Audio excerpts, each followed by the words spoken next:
Prenons plutôt Acte 10, verset 39. La Bible dit, ça c'est Acte 1, dans Acte 10, la Bible dit dans Acte, nous sommes témoins de tout ce qu'il a fait dans le pays des Juifs et à Jérusalem. Ils l'ont tué en le pendant au bois. Ici là, le livre des Actes là dit que les Actes ils disent que non, ils sont témoins. Hein? Ils sont témoins. Nous sommes témoins de tout ce qu'il a fait dans ce pays. Ils sont témoins de voir comment est-ce qu'on avait pendu Jésus. C'est ce qu'ils disent ici là. Donc, Jésus a-t-il été pendu au bois ou bien crucifié à la croix? C'est à vous d'en tirer des conclusions. Continuons. Prenons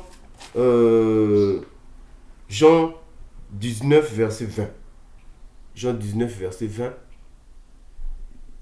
Jean 19, verset 20. Et Wapiango, il y a qui à côté?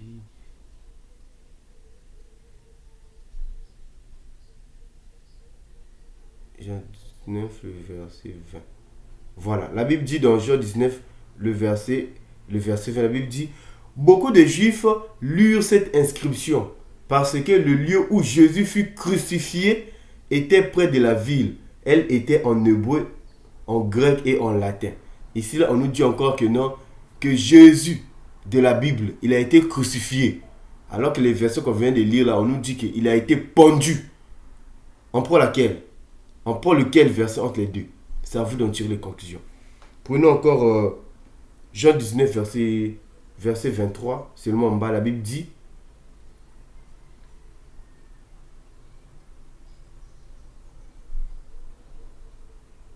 les soldats, après avoir crucifié Jésus, prirent ses vêtements et ils en firent 4 parts, une part pour chaque soldat. Ils prirent aussi sa tunique qui était sans couture, d'un seul tissu depuis le haut jusqu'en bas. Et ils dirent entre eux, d'abord ici aussi on nous dit les soldats après avoir crucifié Jésus. Bon, ici on nous dit que Jésus, on l'a crucifié. Là-bas on nous dit que il a été pendu au bois. Je